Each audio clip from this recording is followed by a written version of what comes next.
everybody. Welcome to our Housing Quick Takes for today. My name is Ella Hicks. I am the Program Coordinator in the Contracts and Assignments Department for University Housing. I'm currently working on my master's degree in Hospitality and Entrepreneurship. And I am super excited to be here today to help answer all your questions and give you the lay of the land when it comes to preferences for your students. If one of my coworkers would introduce themselves as well, one of our moderators. I could pop in. Hi, everybody. I'm Hillary Galtney. I'm the Marketing Coordinator for University Housing. I will be helping moderate all your questions today and answering anything we can. Awesome. So for the sake of time, we're going to go ahead and get started. I'm going to share my screen. All right. So this is our Housing Quick Takes. I'm going to be super brief presentation, just going over some of those important things that you should be aware of when it comes to preferences. So we're going to start with the assignment hierarchy, right? So what comes first, what comes last? And we actually have a really great visual for you guys. So this is how the hierarchy works for preferences. So an LLC is a living learning community, and that kind of starts at the hierarchy. So if you apply for a living learning community and accept that invitation, if you're offered one, that will kind of be the first priority when it comes to your room assignments, right? So then it goes roommate. So if you have a mutual roommate, that will be that second tier for the hierarchy. So we will try to put you and your roommate together as long as there is a double vacancy on campus. We will do our best to put you both together. We can't guarantee that it will be in one of your preferred halls or room types. And so that's where we get into the hall and room type next, kind of towards the bottom. So what comes third is the residence hall, and then room type is on the bottom. So this visual will help you throughout this presentation and just throughout this process to kind of help you get an idea of how it's going to be prioritized for you or for your student. So I'll get back to these bullet points right here. So I'll go a little into residence hall and room types. So what to expect. Our most common room type on campus is a suite double with shared bath. So how that layout looks is, say I'm a student and I'm in a suite double with shared bath. I would be sharing a bathroom with another student. So a double is for two students. And there is a bathroom in the middle. And on the other side, there are students in another bedroom who share that bedroom together and share the bathroom. So it's essentially a shared bedroom, shared bath. So that is the most common room type on campus. There are other room types, and you are welcome to list them as your preferences. But we like to typically prepare students and families for that suite double with shared bathroom type because that is the most common. We can't guarantee, of course, you'll hear me say that a lot, we can't guarantee any specific preferences, but they're based on your contract number. So the lower the contract number, the better chance you have of getting preferences. So that's kind of something to expect when it comes to your residence hall and room type preferences. So for roommate requests, you are able to mutually request one other student, no more than one, and it must be mutual. So that word mutual is very important. Both students have to request each other in their My Housing portal. Once a student requests the other, it will either say unconfirmed or confirmed. Unconfirmed means the other student hasn't requested them back and needs to, and confirmed means that both students have mutually requested each other and we have received their request. If you have any questions and are wondering if we got it, you can always give us a call and we're happy to check on that for you and confirm for you whether or not your request went through, but that's how you can tell in the portal. Now, as far as any roommate matching, we don't offer any roommate matching programs. So if you don't have a mutually requested roommate, you will be placed randomly with another student. So something to keep in mind if you're wanting to connect with someone. Some students go on Facebook or social media. I do know there are some existing apps and websites So you're welcome to visit those, but FSU Housing does not. We do not have our own mutual roommate matching program. So just again, to keep in mind, roommate requests will be prioritized over your residence hall and room type requests. So again, we will keep you together before we split you up.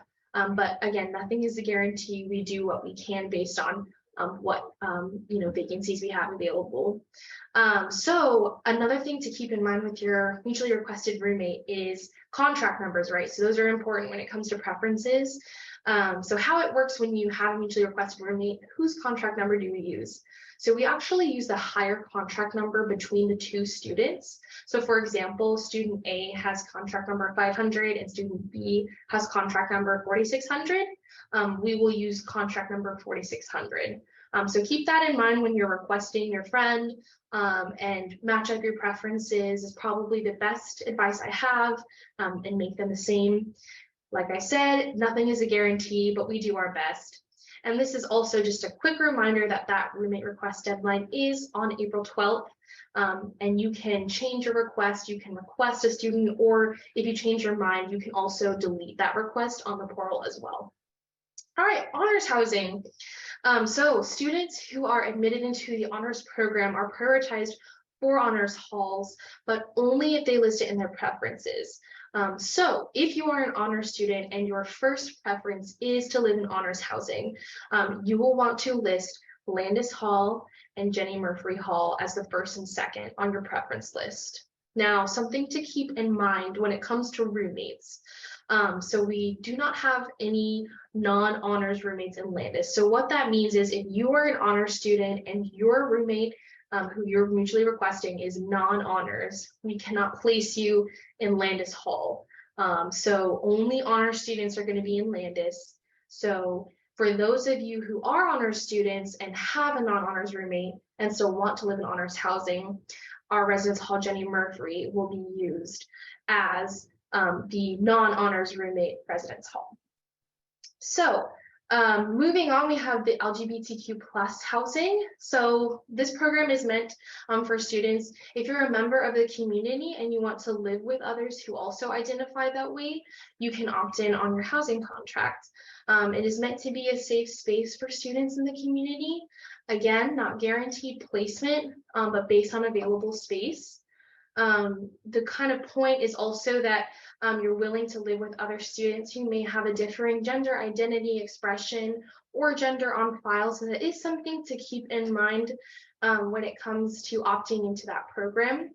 And they're also located in each residence hall and can be available in living learning communities. So if you are interested in LGBTQ plus housing within a living learning community, that is a possibility for you. If you have more specific questions on that though, you can always reach out to us via email and we'll answer them for you. So keeping on with living learning communities, it is basically meant for students to get connected with other students who may have a similar major or interest academically or just in general, students who share an interest. You will be taking at least one or two courses together. So these are students that you're definitely going to be involved in if you are in a living learning community. It's a great opportunity to meet friends and meet people who have similar interests. And there's something for everyone. We do have a lot of options for you. So definitely take a look at that. It's on our website. It is on an invitation basis, so you do have to apply, and you can apply for as many as you want. There is no specific number. If you are invited and you accept, you will be assigned to the hall within the LLC. So if you are accepted into the engineering LLC, you will be in that specific residence hall. And again, on our website, we have a lot of information breaking down those living learning communities and which residence hall they reside in. So again, I'll show you the hierarchy one more time, but that is the extent of the presentation. So now we are able to move on to questions from the group.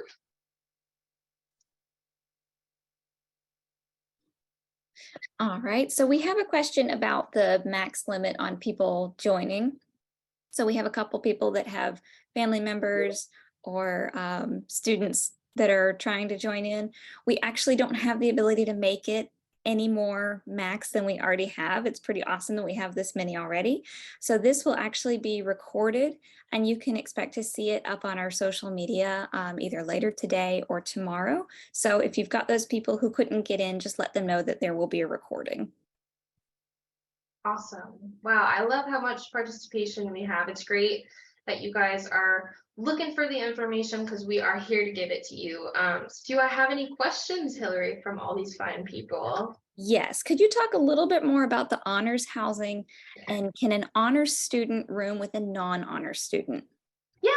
So when it comes to honors housing, again, you're prioritized for that honors housing, but you have to put it on your preference list. So if you don't submit preferences or you put a different hall above Landis or Jenny Murphy, chances are you're not going to be put in honors housing. So you have to indicate that on your preference list. And again, Landis Hall is honors only. So if you have a non-honors roommate, you cannot live in Landis Hall, but you can live in Jenny Murphy Hall. You are eligible. Now, that doesn't mean just because you put it on your preference list that you are guaranteed to get it. Nothing is guaranteed. It's based on our available space. But if you are looking to have honors housing with a non-honors roommate, you will be allowed to do that within Jenny Murphy Hall. All right. So kind of in that same vein, if you're in a living learning community, do you have to be in the living learning community residence hall for that specific, what we call LLC? Yes, yes. So if you do accept an invitation to a living learning community, the whole reason is that you are living among those students you are taking the classes with. So yes, you will have to live in the hall that it is within to participate. So if you're looking for, a specific living learning community that you really like, but you're not sure about the residence hall, you'll need to consider your options, what's going to be most important to you. In my opinion, I think it's a big benefit for you coming in as a student. Maybe you don't know anyone. It's a great way to meet students and meet friends and make a lot of memories. So definitely take that into consideration. But yes, you do have to live within the residence hall that the LLC is in to participate if you accept an invitation. Okay. And we have a couple people asking if the Living Learning Community LLC application is open or how do they even apply for that? Yeah, so it is currently open. You do have to have a housing contract in order to fill out that application. So once you have your housing contract complete, you can fill out an application or tons of applications for different living learning communities. Now that application will close on April 3rd. So it will close on April 3rd and then it will reopen on April 14th. Now that first round of students who either get invitations or denials, they will get those decisions released on April 14th, as well as the application reopening. So, right, but when it closes on April 3rd, they'll have some time to review the applications, make some decisions, then they'll release the results of your application on April 14th and reopen it. So that is kind of the timeline we're looking at currently for the fall. Okay. How do contract numbers work?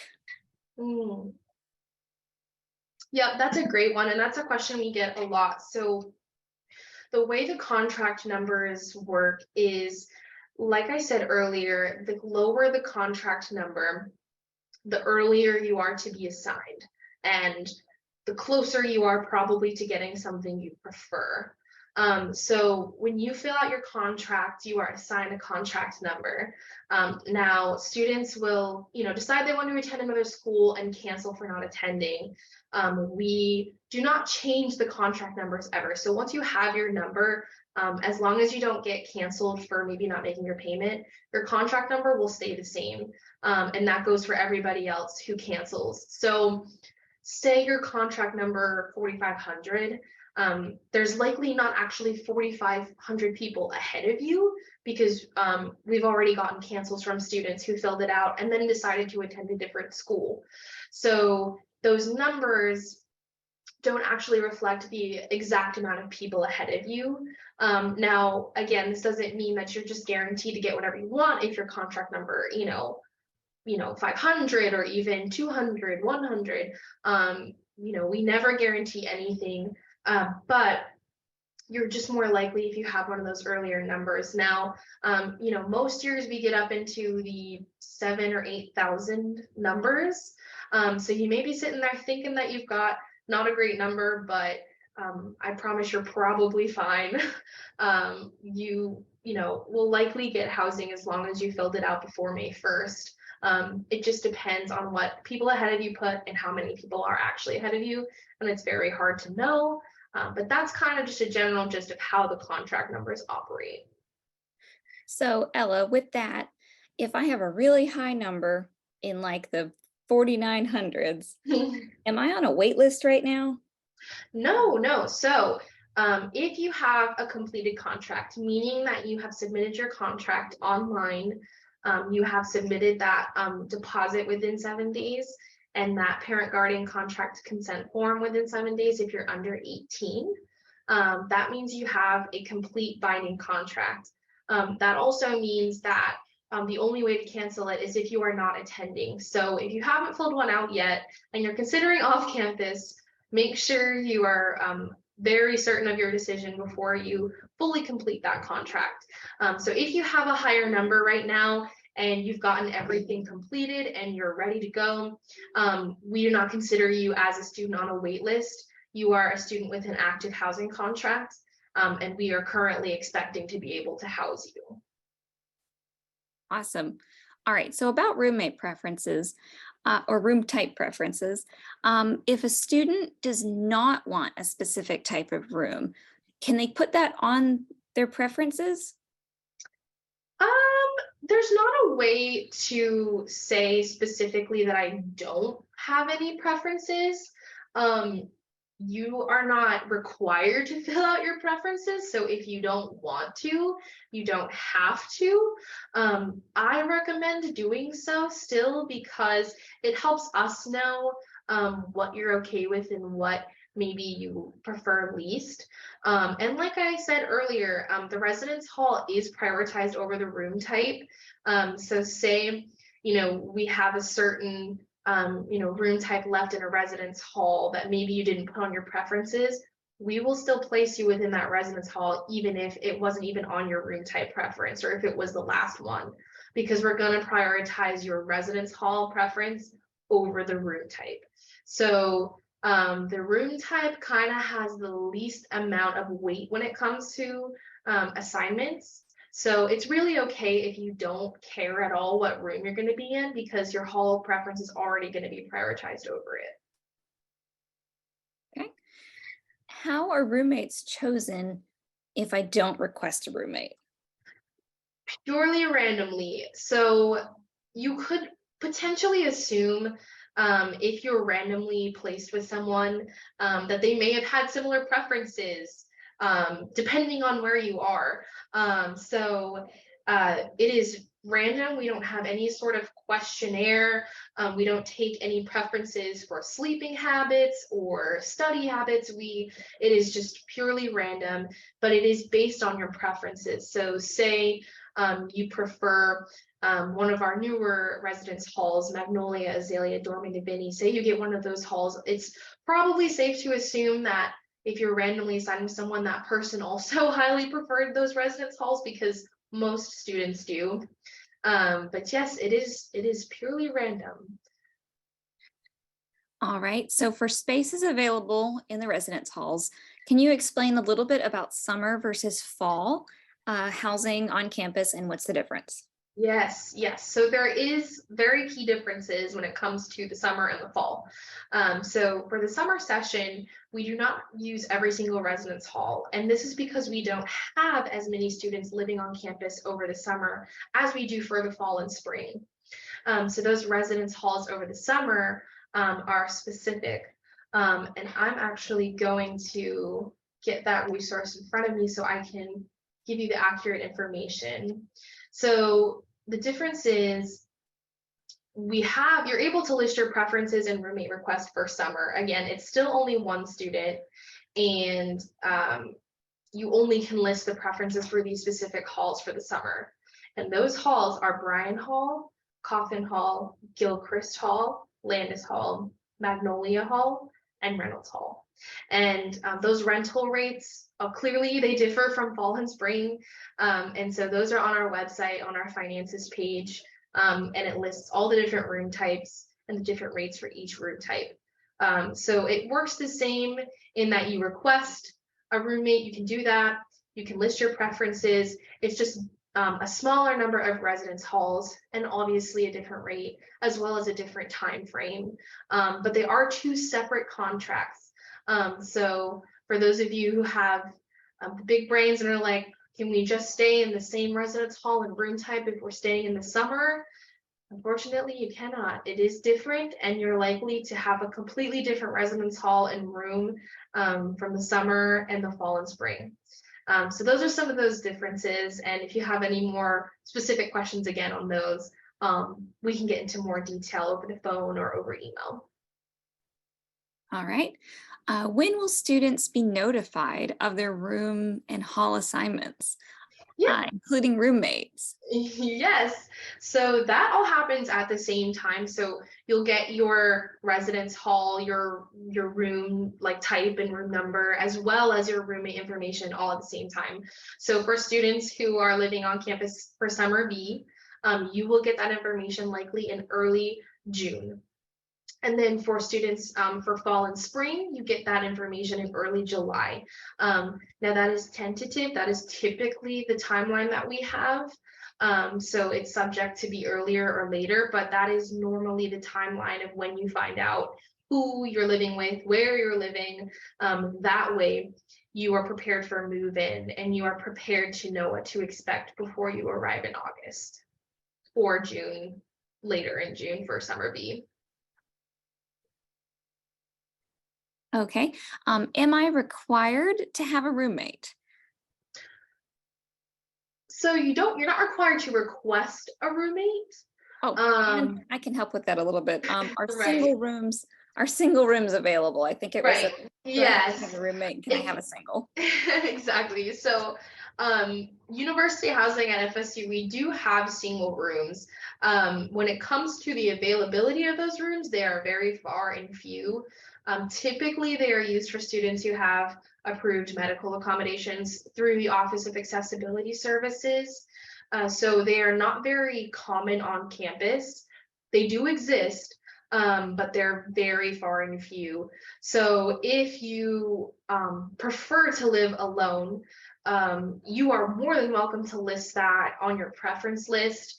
But like I said, very much in the beginning, you're probably most likely going to have a roommate, and I would prepare for that. If you haven't filled out a contract yet and are considering your options off campus, you may want to think about that possibility of having a roommate, whereas off campus, if you can find an apartment where you live by yourself, you kind of have more of that guarantee. If you're already signed up to live on campus, put it on your preference list and maybe you'll get it, but there's no guarantee. I would prepare to have a roommate and to be in at least a double shared. Okay. So do the residence halls have curfews? I do not know that. I mean, no, not specifically. So you can access your residence hall at any point. You can leave, walk, go wherever you want to go. There are quiet hours, and I think that may be specific to each residence hall, and I don't know them off the top of my head. So quiet hours meaning let's not be loud in the hallways, keep the music volume down, playing video games, let's be quiet. But you can come and go from your residence hall as you please. We do have designated desks we call hub desks. So not every residence hall within itself has a 24/7 desk, but there are designated hub desks. So if you do need something in the middle of the night, we will have a housing staff member available at any point on campus 24/7 as long as the residence halls are open. And I do believe those quiet hours are 9 p.m. to 9 a.m. During the night. And then as far as curfews among roommates, that's really just something to kind of discuss with your roommate and really just kind of discuss sleep schedules and work that out between the students. Yes, very much. You will complete a roommate agreement at the beginning of the fall semester, also the summer semester as well for summer B. And that is your opportunity to communicate with your roommate and have an open conversation about any sort of set hours that maybe you want to agree upon when it comes to being quiet or maybe having guests over and what time they need to leave, stuff like that.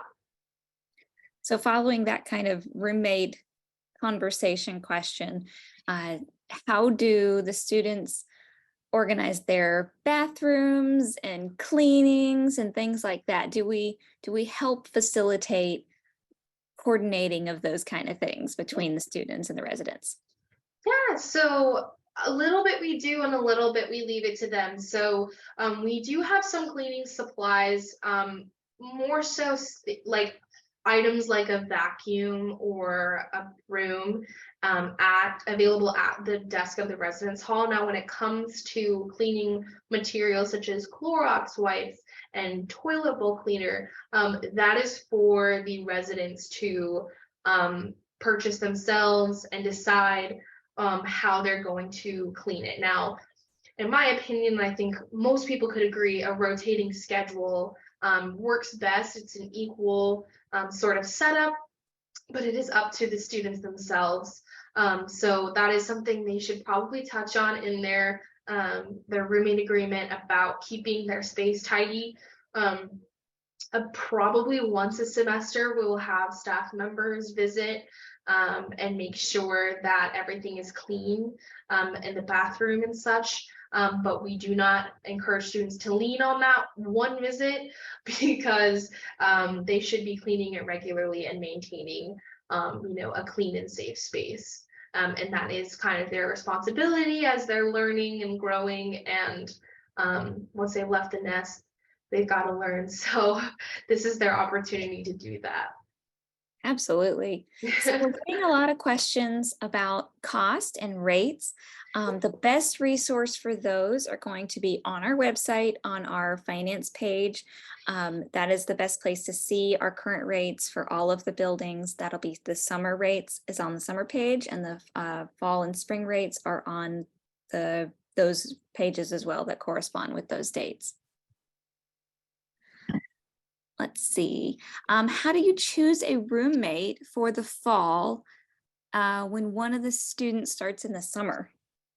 Okay, so since both contracts are separate, right? So if you are a student who is starting in the summer, but you have someone who you want to be your roommate for the fall, they're not starting in the summer.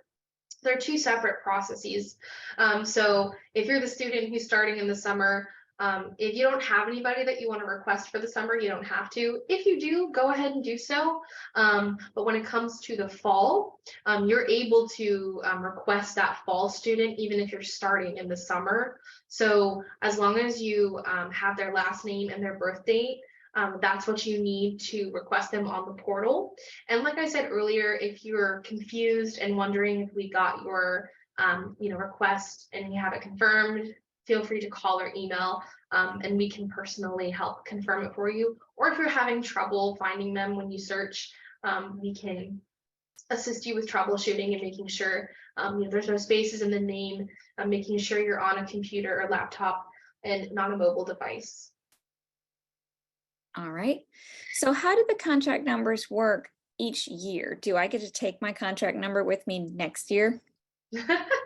Yes, which is funny. We don't really use them after your first year.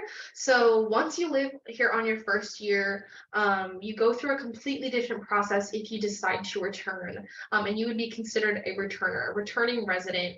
And we actually prioritize your room selection based on the number of credit hours you have. So the more credit hours you have, the earlier you are allowed into room selection, where you actually get to choose your own room.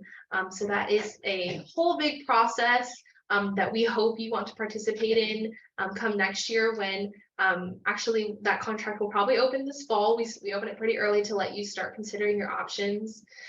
So we can still see a record of your contract number, but we don't really use it after your first year. We move on to your credit hour count. And that's typically starting as of the fall semester, prior to that next spring when room selection will be. Okay. All right. Let's see. Just looking through a couple more. And just wanted to remind everybody, we'll probably take just one or two more and then kind of wrap this up. But if you have more questions, we will be doing more of these info sessions. You can also contact us. Well, here, Ella, you tell them where they can contact us. I'll look Yeah, at of a couple course. more questions. Of course, yeah. I'm going to share my screen one more time. I saw someone ask to see the hierarchy again. It's right here. So contact wise, our email is housing, HOUSING @fsu.edu. That is our main account. I am one of the full-time staff members who monitors that email. I've got a couple amazing coworkers who are happy to answer your questions and get into a little more specifics about your student if you have those questions. I also have an amazing team of student staff who are on those phones talking to you and getting you prepared. And our phone number is 850-644. I'm blanking on the last 4 digits. Jamie, do you have those digits? It's 644-2860. 2860, yeah. 2860, thank you. So yeah, again, 850-644-2860, and we are happy to talk to you. We are also open for in-person visits as well, Monday through Friday, 9 a.m. to 4 p.m. You can come in if you're on a tour or during orientation, pop in. We're happy to talk to you guys. Awesome. So we'll take just a couple more really quick. If you don't get any of your hall preferences, how do we assign those rooms? So it's based on the next available space. And we do sort of use a list based on what students prefer the most.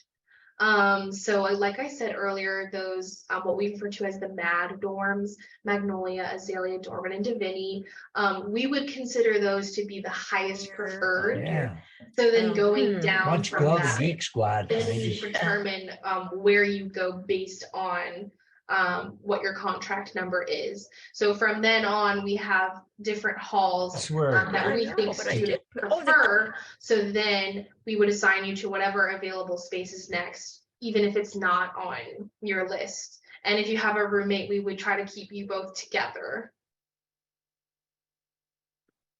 Okay. Do we have kitchens in the residence halls available for students? Yes, we do. So if you are assigned in a suite style hall, again, referring back to that suite double with shared bath, that means that there will not be a kitchen within your room, but they will be within the residence hall. So most residence halls have a community kitchen on every floor. I believe Sally Hall has them on every other floor. There may be 1 or 2 other halls that are every other floor. But you do have access to an oven, a stove, things like that. Now I know we also usually get the question of, can we bring air fryers? Can we bring, toaster ovens? You can bring those, but you have to use them in the kitchen. You cannot use them in your room. You must bring them to your kitchen if you want to reheat your leftovers. Each suite style room comes with one mini refrigerator provided by FSU Housing. You cannot bring your own mini fridge. We will take it away. We will make you scoot it off campus if you do. So please don't haul it here and try to bring it up to your hall during move-in, because we will make you take it Really away. liked our what we're doing so- here. Well, we got the Geek Squad. That's the access that you have to kitchens in those suite style halls. So you do have access to community kitchens. All right. Well, I think that it's time for us to wrap this up, just being mindful of everybody's workday. And we're gonna be And this doing will be something recorded. tomorrow. It's kind of exciting. Boy, are we ever. We got to tell you guys what we're Yeah, doing. okay. Oh, this is the most exciting thing. But that's we thank happened, you guys so our much whole for life. participating, and we'll see you guys later. Yes, thank you guys. Look Yes, forward bye. to some more quick takes in the future. Bye, everyone. Bye. Tomorrow,